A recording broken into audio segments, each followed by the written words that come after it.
Hi అండి, ఈరోజు రైస్లోకి అయితే బీట్రూట్తో రసం చేసి చూపించబోతున్నాను. ముందుగా ఒక గిన్నెలోకి నిమ్మకాయ సైజ్ అంత చింతపండుని తీసుకొని నానబెట్టుకోవాలండి. ఇప్పుడు ఒక బీట్రూట్ని తీసుకుని పైన శుభ్రంగా కడిగి బీట్రూట్ పైన ఉన్న పీల్ అంతా చెక్కేసేయాలండి. పైన పీల్ తీసేసుకున్న తర్వాత ఈ బీట్రూట్ని చిన్న చిన్న ముక్కల కింద కట్ చేసుకోవాలి. నాకైతే ఒక బీట్రూట్ సరిపోయింది రసానికి.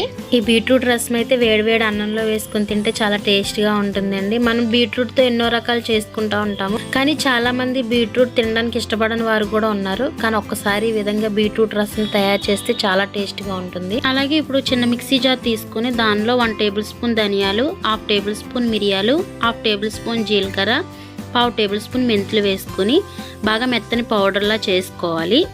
ఇప్పుడు మెత్తని పౌడర్ కింద చేసుకున్న ఈ పౌడర్ని అయితే ఒక బౌల్లోకి తీసుకుందాము.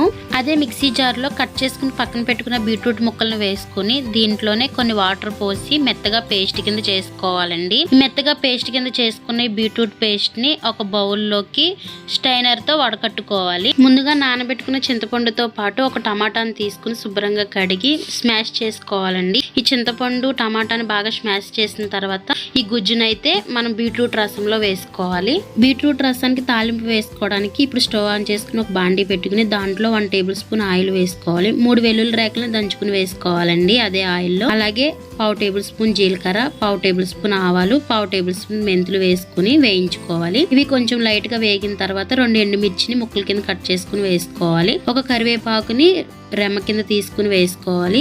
ఇవి కొంచెం వేగిన తర్వాత చిటికెడు ఇంగు వేసుకుని కలుపుకోవాలి. అలాగే దాంట్లోనే మనం పక్కన పౌడర్ చేసుకుని పెట్టుకున్నాం కదండి, మిరియాలు, ధనియాలు, జీలకర్ర పొడిని అయితే వేసేసుకుని ఒక 2 మినిట్స్ వేయించుకున్న తర్వాత బీట్రూట్ రసాన్ని ఈ తాలింపులో వేసేసేయాలి. ఈ బీట్రూట్ రసం వేసేసుకున్న తర్వాత ఒకసారి మొత్తం మిక్స్ చేసుకోవాలండి. ఇలా మిక్స్ చేసుకున్న తర్వాత దీన్ని అయితే మరిగించుకోవాలి. మరిగించుకునేటప్పుడే టేస్ట్కి సరిపడా సాల్ట్, 1/2 టేబుల్ స్పూన్ పసుపు, 1 టేబుల్ స్పూన్ కారం వేసుకుని గట్టితో ఒకసారి మొత్తం సాల్ట్, పసుపు, కారం మిక్స్ అయ్యేలాగా మిక్స్ చేసుకోవాలి. ఇప్పుడు ఇది ఒక 10 మినిట్స్ మరిగితే చాలా టేస్ట్గా ఉంటుందండి.